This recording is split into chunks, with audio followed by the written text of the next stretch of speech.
Alrighty, what is going on? Who do we got in the chat? We got Linda. What's Morning, going on, Linda? guys. Let's see. How's it People going? usually pop on here. Good, good. Good to see you this morning. We Yeah, are yeah. riding to the Go meeting. So, um, guys, y'all welcome David in the chat. He is my coach. So, he is the definition of why a good coach matters. So, if you don't have a coach, um, or a coach that works for you, like let's find you one because it makes the biggest difference in your business.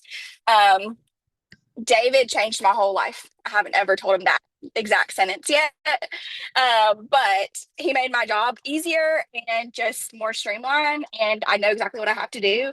And that's exactly what a good coach can do for you in your real estate business. So if you are like, okay, I know what I'm supposed to be doing, but I feel like I don't actually know what I'm supposed to be doing, you need to get a coach.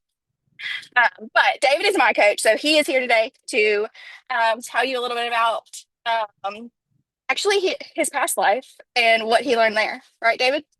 Something Yeah, he we did in the can, we can, past yeah, day. we can head into that. That's very sweet of you to say that. That's you dropped a bomb right before I'm gonna go, provide some value. But in the chat, like really quick, and I'm gonna be reading the chat right now because I know everybody's off camera. It's early in the morning. Can everybody like say some of the things right now that you guys are perhaps even like struggling with? Because we're heading into the second half of the year. So if we're heading in the chat right now, like what are we struggling with? Like what is the biggest gap right now that we're facing? Is it like, more motivated opportunities? Is it getting more time? Like what does that look like right now? And if nobody responds, I'll just assume. Like if you guys could They're implement just slow one, to respond. need more leads. Okay. What else? What else comes to mind? More leads.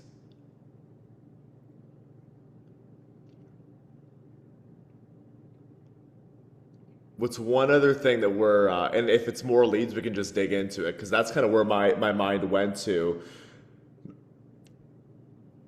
Cool. So just navigating the industry. So I'll give kind of a high level overview of like myself and like what value I'm going to provide on this call today.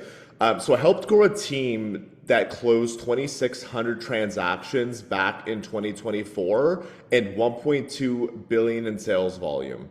Now, I don't say any of that stuff out of arrogance. I do say that out of excitement for everybody on this call, though, or anybody listening to this recording, because every single individual that was a part of the organization had the exact same business plan.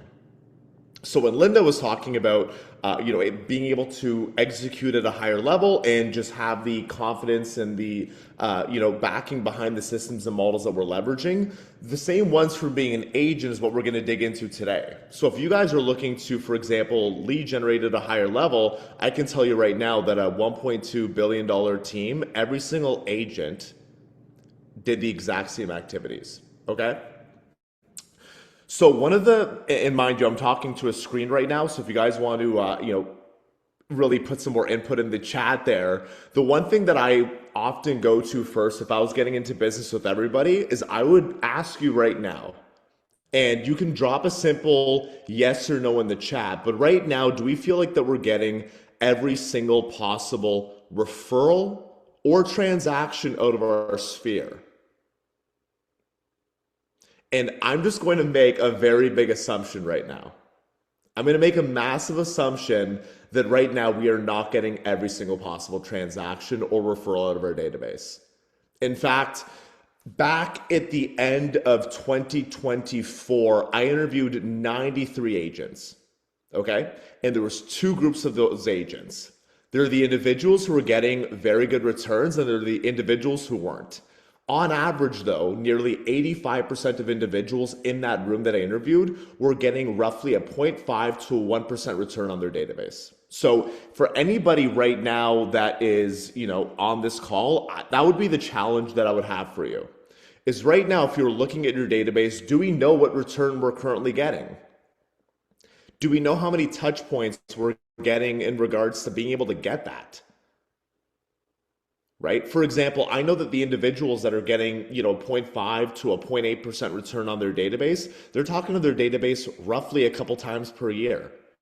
Now, something that's pretty exciting though, and this is where my mind goes to, and this is one of the not secrets of the billion-dollar organization, but I knew that our like in order to get a truly effective return on your database, we were talking to our database over 100 times per year, providing value. Now, we're not going to solve that problem on the call here today. Is that fair, Linda? Is it also fair that you guys can go hit up Linda after? We can have like a follow-up class on how to dig into it dirty and neat, and we'll get through it. What you guys Yes. should be expecting right now, and if my family's life was on the line today, if I didn't find a transaction, my first place I would go to is I would go to my database, right? Genuinely, when was the last time we followed up with every single individual? Genuinely, when was the last time we went through and understood where everybody was at in their process, whether they were A's, B's, C's, or D's? Linda, is that fair? I know I'm kind of rambling right now, but is that pretty fair in regards to where you would go to first? Yeah, that's the first place I'd start is, yeah, where's how many do you have in your database and what's the return you're getting out of there? I will say, Justin, I don't know how you're not, but he has a huge database, that's why. But he is the DTD2 king. Mm. And he calls all day, every day. Love it. So I'm sure he's on his way to the office right now to call. Well, I Um, love that, and well, he's I love it's that. yeah. Well, the reality is that even the agents that I'm in business with that are just calling their database every 2 months, those individuals are averaging almost a 6% return on their database. And if we're doing really quick math, I mean, if we've got 100 people in our database, that's six transactions right there, just from calling your database once every 3 months, right? Yeah. So the first area, and mind you, I know that this is being recorded, and I know that everybody's got their note takers out there though, but to be a part of the organization, there was four things that we had to do on a day-to-day and week-to-week basis, and these are some of the activities that we're digging into right now. The first activity that we really leaned hard into was that the first thing we had to do was we did have to build the database. We talked about calling our database and having constant communication with our database, but right now on a scale of 1 to 10, do we have every single individual within our ecosystems part of our database today, within our CRM? And I know the answer is no. I can feel the energy through the Zoom right now. That'd be the first law that we would dig into at a very high level, is to build your database. Ensure that every single individual is in there. Hire a virtual assistant for $4 an hour. Do it yourself or get Claude to help you do it. But make sure that every contact that we have in our ecosystems can we place in our CRM. Now, the second item that I'm going to dig into as well was law number two that we really leaned into heavily. Sometimes, like Justin, for example, you're calling through your database. There might be a time where you're not able to provide any more value to those individuals. Those people are already, hearing from you day after day, week after week. Is that fair? The second law that we would dig into is how are we feeding our database every single day? And that's going to be, the second most important law. That's why it's law number two, right? Are we being very intentional with feeding our database day after day, right? Everybody's got different goals. Everybody on this call, I'm assuming, has some level of an economic model where we know our numbers, how many appointments, at a very bare minimum, how many appointments we need to be booking and going on a week-to-week basis, right? There's that great quote in the book Shift. I think it's maybe Shift Law number 4, where it says that if the boat doesn't come to pick you up, you need to swim out to the boat. That's really my challenge for law number two. For everybody right now, are we leaning on a specific lead generation source to grow our database every day? Are we being extremely intentional, by the way, about growing our database and booking new appointments? Do we know what we're going to do really every single morning in order to find more motivated individuals that need you? Because the reality is that 90% of agents this year have not completed a single transaction. You guys are doing a massive disservice to everybody in your community if they don't know who you are. It's 8:25 CT, and you guys are on a call, on your way to work, getting ready for the day, and you decided to hop on this call. Think about the 90% of agents that other individuals may or may not use to buy and sell houses with. Are we doing them a disservice if they decide to use a realtor that has next to no experience or next to no value proposition? Whether it's circle prospecting, whether it's other variations of door knocking and open houses or online leads, social media, it doesn't matter. But do we know our numbers, and do we know how many more appointments we need to book on a day-to-day basis in order for us to hit our goals? There was something I read recently, and it was the difference. It was the difference between motivation and discipline, and I think about that often when it comes down to lead generation. A lot of agents and a lot of team leaders and a lot of rainmakers they can be motivated to do their lead gen. They only get motivated when they feel emotion that they're behind on their goals, right? The disciplined individual, however, is going to do their activities because they absolutely know that they need to do that in order to get to where they need to go. I'm going to take it one step further. The best individuals, and just to hype up Linda even right now on this call, because I'm in business with Linda, I think the best type of leader and the best type of sales individual like you guys are the obsessed. To take it a step further, you can be motivated, you can be disciplined, or you can be obsessed.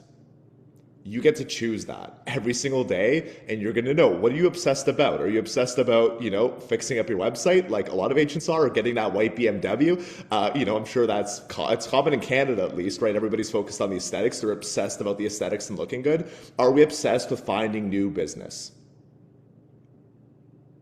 Are we obsessed with finding new leads every single day? Law number one is build a database, because that is the priority. Right? There's the parable in the Bible. Either you're going to build your foundation on the rock versus the sand. The database is the rock. Make sure you're talking to your database and you're providing value to your database over 100 times a year. If that seems aggressive, it is. Because I'm obsessed with it. I'm obsessed with getting a 6.5 to an 8% return on my database, okay? Take it a step further. Law number two. So we know that at a very minimum, we're going to call our database today. Law number two, what are we doing right now to book appointments every single day and to find warm leads every single day? Right? The third law is how are we really following up, nurturing, and providing massive, massive, massive value to our people? And that's kind of I don't even want to talk about that today, because that's going to pull you away from the first two laws. We can dig into all the different laws that we did, but for the purpose of today, I know I'm getting you guys all fired up right now. Just to be drastic and to be a little bit extreme, if your real estate career, if your life was on the line today and you had to find a transaction and you had to book one appointment, would that help you get to where you need to go?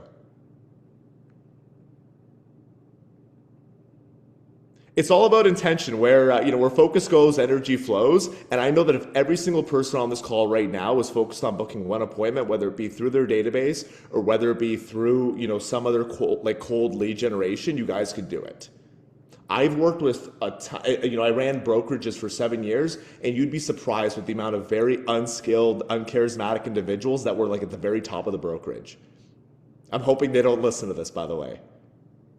But the individuals that did not have an ounce of charisma were beating everybody else because they just were obsessed with doing the activities. Is that fair, Linda? I'm fired up right now to do my calls. Holy cow. No, that's 100% fair. And I will say, when you are obsessed with it and you do what you say you're going to do for yourself, right? So, like, there are days where I'm like, screw this. I'm not leaving this office until I get an appointment because I said I was going to today. So, how can Hmm. you be that obsessed? And I will say, you have to make yourself this fired up every day and obsessed, and just say, what is your intention for the day of how many appointments you're right. And then do not leave the office or your home office or whatever, or go home for the day until you've done it. Hmm. Um, and you're right. I mean, that's it. Even the $1 billion agents are doing the same exact thing, right? People who are selling $1 billion in real estate. Justin 100%. Lance, who is a top producer in our brokerage, um, literally does the same thing every single day. Well, take it a And step it's further. that You simple. said something really good there too that I really want to emphasize, and it was like you should be getting yourself this fired up every single morning. And something that a model that we use in like leadership. And personally, I don't coach anybody unless they have three things figured out. Right? I know that every single person, like Justin and Lauren and Linda, because you guys are the ones on screen right now, so I'm going to pick on you. Every single individual I'm in business with, I know their very, very, very specific goals. Like when I was a team leader, I wouldn't recruit somebody unless I knew their specific goals. Better yet, though, Linda talked about getting fired up like this every morning. The second thing we knew whether an agent was going to fail or be successful based on this second part, which is why is their goal significant to them? Like, what's significant about their goal? Are they saying that they want to make $1 million just to say they want to make $1 million? I'll give you a quick story too. I mean, and this is just it's good for you guys to do this activity with yourself or with, your market center. But, like I said, I interviewed 93 agents at the end of 2024. One individual, Mr. Barker, who's doing 600 million in volume and wanted to get to a billion. And when I asked him what was significant about that, he said it was just a sexy number. He did not hit his goals. However, though, Don Aldridge, who said that he needed to net 370K to get his kid into that private school, to get out of debt, to buy those investment properties, that individual came to the office motivated every single day and did the activities every single day. It's not necessarily just about being motivated, it's about knowing why you're doing the activities that you're doing. Exactly. Why? Do we know our why? Do we know like our very specific goal? Do we know our economics? How many appointments we need to book every single day and what's that's going to do for us and our families, our bloodlines? I don't know. I will say, I'm a big yeah. believer too that like our ancestors, they went through a lot to get us to where we are right now. And don't let them be in vain. Like what are we doing? We always got to level up a little bit, right? Mm, I will say yes. And that's the difference or that is the thing that changed my business, right? Is having these conversations every single week around the goal that's going to actually move the needle. So, um, all of the other things are great, except none of it gets you to where you need to go. So, if the only thing you have in your business plan is your activities for the day and how many appointments you're going to get, that's going to get you to the amount of money and the goals, right? All of the other stuff is fluff and Mm. unnecessary until you're doing those things. Um, so I think that's the beauty of your coaching is that we don't really focus that much on the rest. Like, do we talk about it? Yes, but only after this, right? So that's what I want you guys to take away from today is like focus on the numbers and the activities. No matter how big your business is, those are the only things that actually matter. And then the rest can be done by someone else with leverage or after you Mhm. do that. So, There's well, and feeding off to that too, like there's days where you might feel like, wow, what did I accomplish today or what did I do today, and you're beating yourself up. And if you don't have a scorecard, how do you know? Like if you're not looking at the numbers, how do you know if you're winning or you're losing? There's days where I feel fantastic. I closed all this business, but then I'm like, but all the business I'm closing today was because of the work I did 2 months ago, 3 months ago, and I'm celebrating that. No, if you guys are going to celebrate anything today, celebrate the leading indicators of what you accomplished. Like Linda, like the fact that, and I'll tell you a quick story. Hope I'm not gassing you up too much. But like if Linda was like, bringing in, and she's bringing in great talent into the office, but if she did it right away without any sort of sacrifice, it wouldn't have been as cool. Linda, is that fair? You had to struggle a bit. You had to do the activities. You had to do the freaking work. yeah, it was annoying. I'm just kidding. See, I kind of love it. I kind of love it. I love the struggle a little bit. The bigger the dragon, the better the story. If it was Yeah. all easy and the bigger the dragon, the better the story. But then again, the reason I'm saying this though is track your freaking numbers, please. Track your numbers. track the leading indicators, the calls Yeah. you're making, the No, conversations I you're guess. having. Heck yeah. Sorry, I cut somebody off there. Think it was an accident. Okay, Well, cool. I appreciate you getting on this morning, David. I know you got me fired up. So everybody, hopefully that fired you up to go figure out what your very specific goal is. And then start tracking your lead indicators because that is what's going to make all the difference. So, y'all call me if you need anything. I appreciate you, David. Thanks for getting on so early in Canada. I know you get up I early every day, appreciate. anyways. But I mean, it's 9:35 right now, so we're oh, chilling. you're later. You're later. Okay, I'm good. already 3 calls in. All right. Well, I'll talk to you Okay. guys soon. Y'all have a good See you Thursday. Let me know guys. if you need anything. Bye. Hey, it's Thankful Thursday. Go tell somebody you're thankful for them. Thankful for y'all. See ya.